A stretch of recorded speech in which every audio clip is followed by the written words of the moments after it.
बार्शी तालुक्यातील गौडगावमध्ये माजी आमदार राजेंद्र राऊत यांची गौडगावला भेट व बार्शी तालुक्यातील विकास कामाबद्दल चर्चा व गावातील भांडणतंटे याविषयी केली चर्चा। प्रतिनिधी राहुल गुरव, DR न्यूज।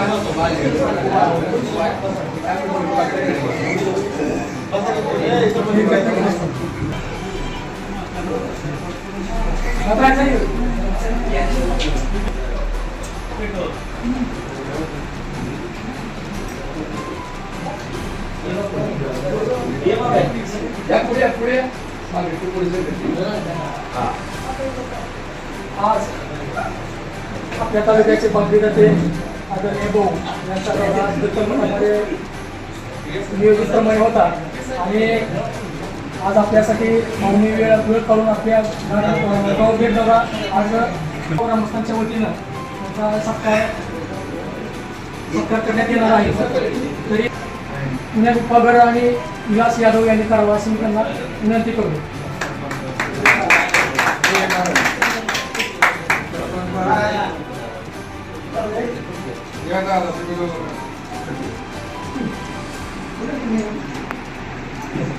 मध्ये भाऊनी बराच निधी दिलेला आहे आणि जनसुविधा असेल, गरीब वस्ती असेल, 25-15 अनेक भरपूर म्हणजे न मागता एवढा निधी दिला आहे भाऊनी। पण एक आहे की या विषयात आपल्याकडे मोठी चूक झाली की आपण सच्च्या माणसाला भगवंताला ओळखू शकतो नाही, कारण ही दुरुस्त होण्याची आता वेळ आहे आणि तालुक्यामध्ये भाऊ बोलते तेच होणार, राज्यातून भाऊ बोलते तेच होणार, कारण देशात नरेंद्र, राज्यात देवेंद्र आणि बार्शी तालुक्यात राजेंद्र एक कारण अशा माणसाला ओळखायला ब्रह्मदेवाच्या पोटी सुद्धा जन्म घेतल्याच्या कलीनं त्या कलीचा सुद्धा वध हा भगवंत पांडुरंगाने आषाढीच्या वाऱ्या दिवशी केला। पण ही वेळ आलती या वेळेस या कलीचा वध करण्याची। पण काही राक्षस असतात माकडासारखी नाचणारी, त्या माकडासारखी नाचणाऱ्या राक्षसांना सुद्धा आता भगवंत म्हणून आणि ब्रह्मदेव म्हणून सुद्धा विठ्ठल आणि ब्रह्मदेवानं कलीचा वध केला। त्याचप्रमाणे हे आमचा भगवंत आणि आपण ब्रह्मदेव पुढच्या वेळेस राक्षसाला वध केल्याशिवाय राहायचं नाही, कारण भाऊनी जेवढं आपल्याला सहकार्य केले प्रत्येक गावामध्ये भाऊनी सरपंच लोकांना, ग्रामपंचायत सदस्य लोकांना इतकी कामं दिली की अक्षरशः सरपंचाकडे पैसे नव्हते कामं करा, इतकी कामं भाऊनी दिली। मी 5 वर्षे पंचायत समिती, जिल्हा परिषद आणि बांधकाम विभागामध्ये करतो भैया आम्ही सगळेजण। ज्या वेळेस मंदिरात गर्दी नसायची तेवढी बांधकाम विभागामध्ये गर्दी असायची, आता तिथं कुत्र सुद्धा नाही। का नाही? प्रत्येक गावामध्ये मतभेद असतात, घरात असतात, हे कुठं सगळ्यांनी विसरून गेलं पाहिजे, कारण जगाचा मालक रावणाची लंका जळाली, एका माणसाला 2-3 संधी देतो। माझ्या आयुष्यामध्ये सुद्धा 2-3 वेळेस मला संधी दिली। पप्पाच्या विरोधात सुद्धा मी पप्पांनी मला मी पप्पा माझे आज गुरु आहेत, आज गुरुपौर्णिमेचं साक्षीला सांगतो की हे आमचं संगीत सुद्धा जुळवायचं आदरणीय भावना सगळे यश, कारण भांडण करून आणि तंटा करून आयुष्याची बरबादी आहे, याचा अनुभव मी स्वतः घेतला। कारण कोर्टाची वारी, पोलीस स्टेशनची वारी, पैसा आपल्या खिशातून जातो, मानसिक टेन्शन येतं, कारण ह्यांच्याकडे प्रत्येक गावातली भूमिका होती मिळवायची, हे लोकांना पटलं नाही। त्यांना प्रत्येक गावामध्ये पुढाऱ्यामध्ये फक्त पेटवायचं राजकारण करणारे माणसाला निवडून गेले, कारण इथून पुढे सुद्धा कलीचा युग आहे। त्याच्यामुळे सांगितले कली हा नष्ट झालाच पाहिजे, त्याच्यामुळं तो काय काम करणारा नाही। आज 284 कोटी रुपये आज जगदंबेचा रस्ता भाऊनी मंजूर केला। आज 30 वर्षाची पिढा आपली फाटली।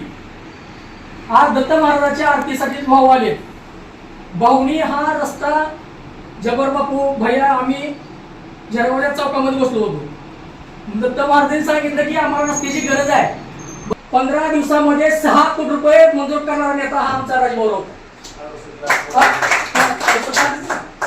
6 कोटी 68 लाख युद्ध पातळीवर काम चालू। लोकांना कामं देणं गेलं नाही. भाऊला तो रोज 400 फोन येतो. भाऊ एकच काम करायला पाहिजे, कॉल रेकॉर्डिंग टाक, मला फोन आला. कारण भाऊकडे काम आहे, भाऊला भरपूर फोन येतात आणि अशा लोकांच्या बळीला मला एक बोट परिस्थितीला जेवण करते. अरे भाऊ तिथे बघा, शिळ्याचा पाठींचे डबा असतो आणि तिथे गेले तर खातात. मग पहिले पण सांगितला अनुभव, असला आमदार होणे आणि शक्य नाही. मी माझ्या आयुष्यामध्ये बघितलेला सर्वात चांगला आमदार म्हणजे आदरणीय राजभाऊ राऊत. स्वतः पप्पाने अनुभव.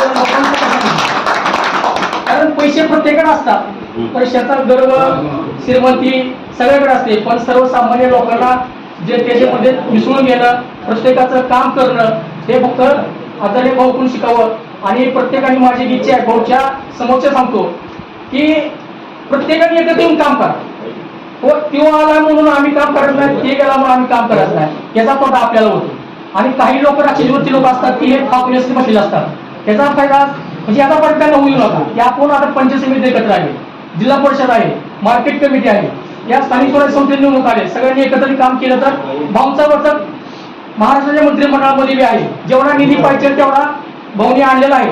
पण भाऊला माझी विनंती आहे, जी कामं आजपर्यंत केलेत 4000 कोटीची, आता भाऊ जरा थोडस निधी आणा, थोडं थांबवा, जरा लोकांना कळू द्या की निधी आल्यामुळं पैसे जास्त झालं, पैसे नफा जास्त झाला, लोक पैसे पैसे जास्त झालं, त्या पैशाच्या जोरावरती पुन्हा अडचण म्हणजे लोकांना काय वाटलं की भाऊ आमदार नाही झाले तरी आपल्याला निधी येतो.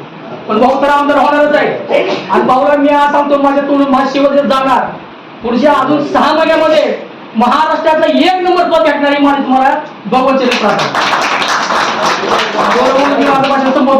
जय जय महाराज.